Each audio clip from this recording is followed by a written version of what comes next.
Tá aí, gente, essa semana foi comemorado o Dia da Mulher, isso mesmo, na nossa terça-feira. Na verdade, a semana toda, o mês todo, o ano todo é comemorado o Dia da Mulher, né? Porque o mundo é feito por mulheres e a metade do restante do mundo é os filhos das mulheres. Então, mulher é a mais importante, né? E continuando essas homenagens, né, durante da data, enfim, diversas pautas são levantadas aí com a importância da igualdade de gênero, equidade salarial, né, assédio, violência, entre outras aí, apesar de tantos debates e tantas lutas aí que a gente já vem ganhando e vem se posicionando perante a sociedade. Hoje, nosso quadro Café com Lei, a gente vai saber um pouco mais sobre os direitos da mulher no mercado de trabalho, né? Gente, o que pode, o que não pode, o que ainda a gente tem que lutar contra, né, doutora Adriana? Igualdade de salários, assédio que a gente sofre também, muitas mulheres sofrem assédio dentro do trabalho, pode falar com o chefe, não pode falar com o chefe, onde eu devo ir, o que devo fazer. Isso é muita coisa ao redor. E claro, você pode participar, se você tem algum relato que já aconteceu com você, pode compartilhar com a gente, tá, gente? Fica anônimo aí, pelo 9411-7777. Bom dia de novo, minha maravilhosa. Bom dia, eu quero realmente, já que a minha oportunidade de estar aqui é hoje, parabenizar todas as mulheres, principalmente do meu querido estado Piauí. Lógico que eu estendo esse abraço de mulher a todas as mulheres do mundo, porque é o Dia Internacional da Mulher. Porém, as minhas conterrâneas piauienses, sintam-se abraçadas. Nós somos, acima de tudo, umas guerreiras, umas vitoriosas, umas lutadoras, para a gente poder se firmar como mulher. A gente precisa muito. Eu sempre digo e volto a dizer, ser mulher é perigoso neste país, né? Não é, doutora mulher Adriana? É complicado, gente. Pronto. A gente vai fazer assim um breve levantamento do histórico de trabalho das mulheres, né? Apenas no século XVIII as mulheres passaram a entrar no mercado de trabalho, e isso com muita dificuldade. A carga horária de trabalho era extenuante, era muito grande, mulheres passavam o dia todo trabalhando e ainda quando chega em casa, gente, ainda, apesar de estarmos no século XXI, a responsabilidade dos afazeres domésticos ainda pesa muito sobre as mulheres.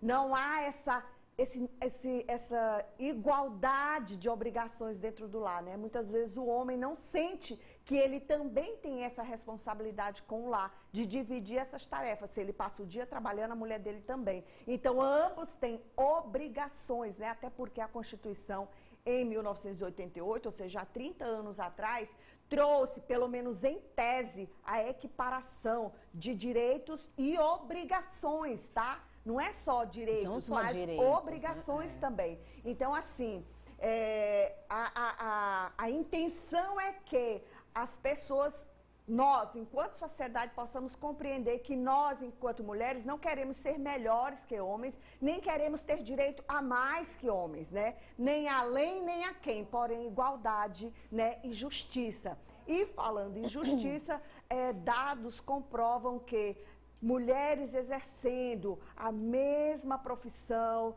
o mesmo cargo, o mesmo tempo de trabalho, ainda tem em média 30% a menos na sua remuneração. Tudo isso, né? doutora Adriana, é um absurdo. Praticamente, fazendo a mesma coisa. Interessante que eu li um relato de uma moça que ela era enfermeira e também tinha um colega que entrou junto com ela nesse hospital. Isso foi em São Paulo, foi aqui em Teresina, porque aqui em Teresina isso não acontece, tá?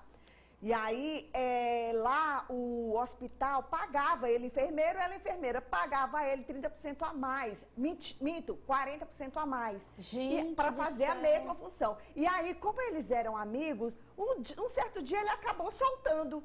E aí ela disse, mas por que você ganha isso? Por quê? Como assim? E aí ela, como uma mulher que vai à luta, enfrenta, foi lá e colocou o chefe dela numa situação difícil. Tentou explicar para ele, aí ele começou a dar evasivas, ela não ficou satisfeita. E aí eles disseram assim, não se preocupe, a gente vai equiparar você. Só que na realidade, gente, ela descobriu que foi só uma falácia, porque à medida que equiparou dela, subiu dele. Né? Ela relata isso, eu acho que tem um site aí no UOL, sei lá, tem um site que fala desse caso dessa enfermeira em São Doutora, Paulo. aí eu lhe pergunto, a mulher que vai atrás do seu direito, né, de equidade de salários, deixar tudo a mesma coisa, tem sucesso? Consegue? Muitas vezes, Estefânia, muitas vezes ela sofre retaliações, né? Já não basta, num passado muito recente, ser exigido testes de esterilidade para saber se estava grávida, né? Quantas e quantas empresas rechaçam contratar mulheres justamente por causa da maternidade, que foi também uma conquista. Eu quero dizer aqui que realmente as mulheres tiveram algumas conquistas, a gente não pode ignorar isso. Alguns direitos foram realmente trazidos para a mulher no mercado de trabalho. Mas, todavia, a gente tem que ter consciência de que ainda não chegamos ao nível em que gostaríamos. Por quê? Porque vocês querem ser melhor? Não! Simplesmente equiparar direitos e obrigações. Só isso, certo? Por que tem que ser diferente? Por que tem que ser diferente? Exatamente. Lógico que nós, enquanto gêneros, temos diferença. Por exemplo, a mulher é quem faz o parto, né? A mulher é quem pare, a mulher é quem se dedica ao cuidado dos filhos. E aí veio, com isso, um acréscimo nos seus direitos. Um acréscimo, né? Aí, doutora Adriana, lhe interrompendo, Stefânia, pode falar. Que a Brígida colocou aqui algumas informações que eu achei relevante a gente trazer para o pessoal de casa, que a legislação trabalhista não faz diferença de gênero entre os trabalhadores. Entre aspas, sim, né? Em tese. Né? E a consolidação das leis do trabalho sofreu reformas ao longo dos anos, que incluíram pequenas demandas de gênero a partir da evolução jurisprudencial e social. Exemplo, garantir a licença maternidade de 120 dias, afastamento de 15 dias em caso de aborto, intervalo para amamentação nas empresas que oferecem creche ou não, né?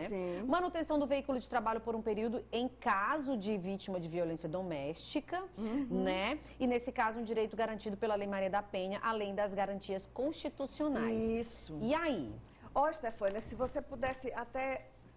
Olha, é o seguinte, você falou aí da licença maternidade. Lembrando que mulheres também, que o bebê morre ao nascer, ela também tem direito à licença maternidade, tá? Independente do bebê nascer morto ou vivo, ela tem direito à licença maternidade. Ela tem direito.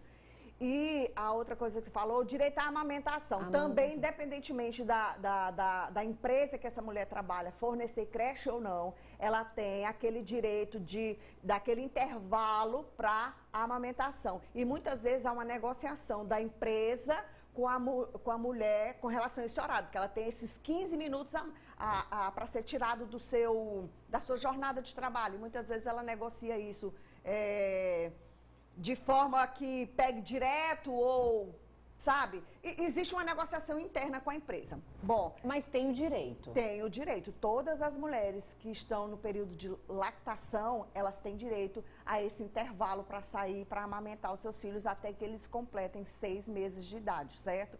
E a outra coisa que você falou bem aí, existiu um avanço, graças a Deus, até relevante com relação aos direitos constitucionais que trouxe, além esse nivelamento de obrigações e deveres entre homens e mulheres, dando aos homens e às mulheres os mesmos direitos e obrigações trabalhistas também, né? A CLT, que é a consolidação das leis do trabalho, ela também não faz essa distinção, ela proíbe essa distinção em razão de sexo, de cor, de idade, enfim, não deve haver essa distinção. Só que a gente sabe que uma coisa é o que está previsto em lei e outra coisa é o que está efetivamente acontecendo na prática, certo? E um avanço que é muito relevante, que a gente não pode deixar passar em branco, é a questão da Lei Maria da Penha, que ao longo desses anos em que ela foi formulada, né, que ela foi editada, digamos assim, sancionada, melhor dizendo, ela houve pequenas alterações, sempre procurando melhorar a situação da mulher que é vítima de violência. E, para nossa tristeza, né, durante esses anos que a gente tem enfrentado pandemia, as mulheres foram as mais abatidas no mercado de trabalho. Elas foi quem, de fato, foram as mais prejudicadas, deixaram seus empregos, porque tiveram realmente que ficar em casa, cuidando da escolarização dos filhos também, que ficou sobre o cargo da mulher, né? E a pior de todas as situações, a mulher passou a sofrer mais dentro de casa. Né? Verdade, a violência aumentou, porque ela passou muito mais tempo com o seu agressor. E isso é lamentável. Estudos da ONU comprovam que o lugar mais perigoso para uma mulher é a sua própria casa. Gente, que loucura, né? Outra coisa que eu posso perceber, que eu gostaria também que você pontuasse, doutora Adriana, é que a desinformações dos direitos da mulher dentro do mercado de trabalho, dentro da sociedade, ainda é muito presente, né? Sim, Estefânia.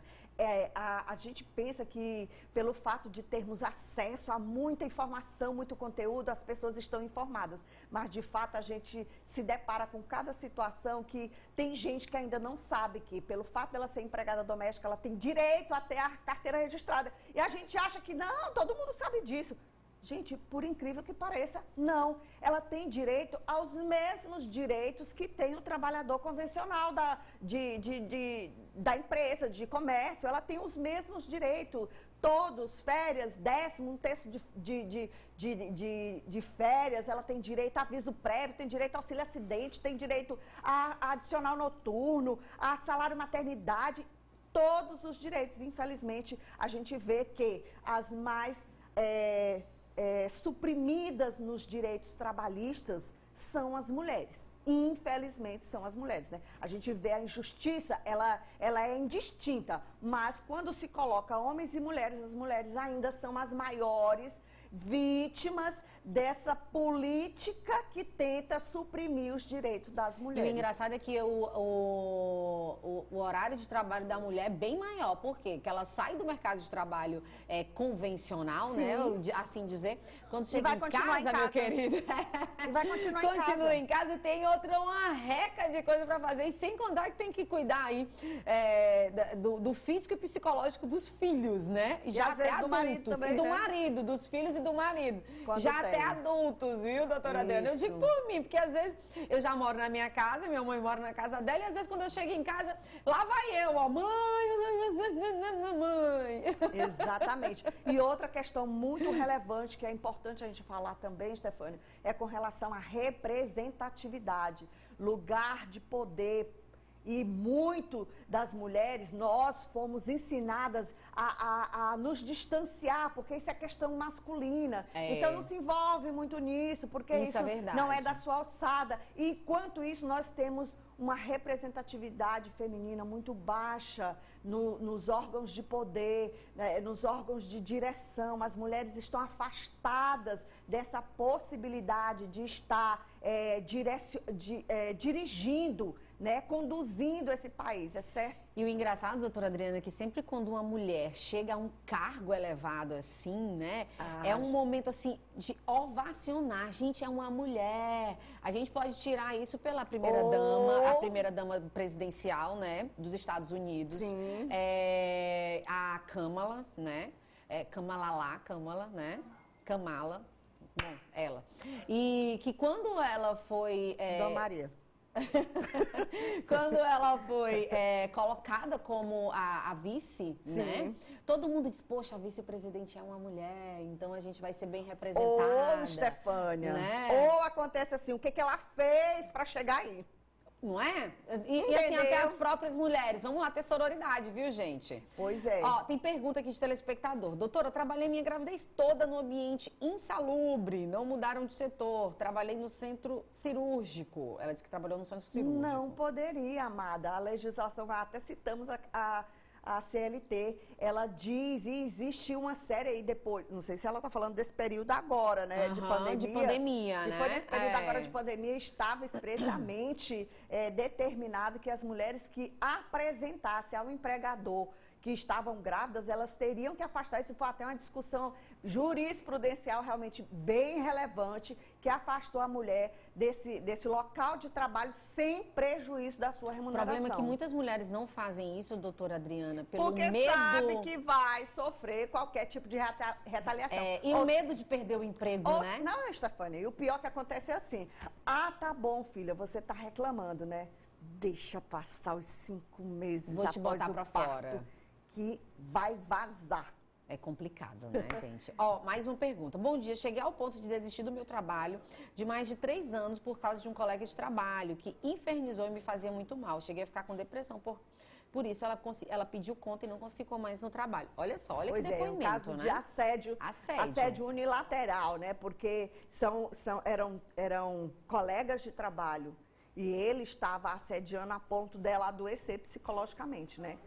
Ela teria que ter tomado as devidas providências, como denunciar esse colega. Exatamente. Inclusive, eu estou tentando marcar aqui uma pauta que eu vi aí que mulheres se reuniram e fizeram um aplicativo de denúncia de assédio sexual dentro do trabalho, né? E aí, tipo, você se denuncia de uma forma anônima e grandes empresas já estão aderindo e colocando dentro do ciclo da empresa, né? Sim. Esse aplicativo, justamente por conta de pessoas dessa forma que sofrem, de mulheres que sofrem assédio, que também acontece muito, né, Stefania, a ONU também, ela fez uma análise da situação dos direitos das mulheres, né, o avanço em que as mulheres têm caminhado durante toda a humanidade, e chegaram a um dado de que nessa velocidade que nós avançamos para ter direitos iguais, vai demorar em média 130 anos ainda. Minha Nossa Senhora!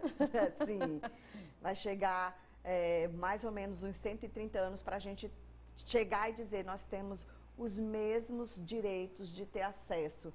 E para nós que estamos no mercado de trabalho, para nós que temos uma profissão definida, às vezes é difícil compreender que existem mulheres que são totalmente violadas na sua dignidade, na sua capacidade de produzir, de empreender, de se destacar, porque realmente são vítimas, seja dentro do lar, seja fora do lar, entendeu? Mas a gente também tem coisas positivas a dizer. Nós temos que realmente comemorar que hoje as mulheres reconhecem que o estudo faz com que elas avancem cada vez mais profissionalmente, que elas cresçam profissionalmente, a despeito de, infelizmente, comprovadamente, a remuneração ainda não ser a mesma que os seus pares masculinos, né?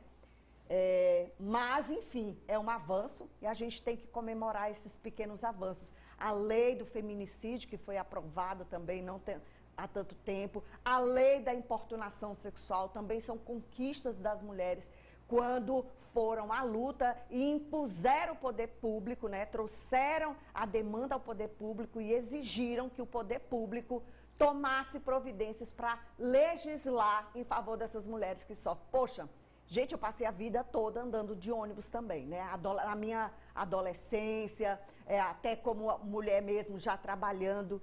E como era incômodo uma pessoa, um homem, encostar na gente tentando se aproveitar. Isso é nojento. E a partir de uma situação como essa, em São Paulo, foi que surgiu a questão da lei da importunação sexual, que é uma lei maravilhosa, ainda muito desconhecida. A gente precisa debater muito sobre essa, esclarecendo, né, o que é importunação sexual, o que é uma simples cantada, o que é um...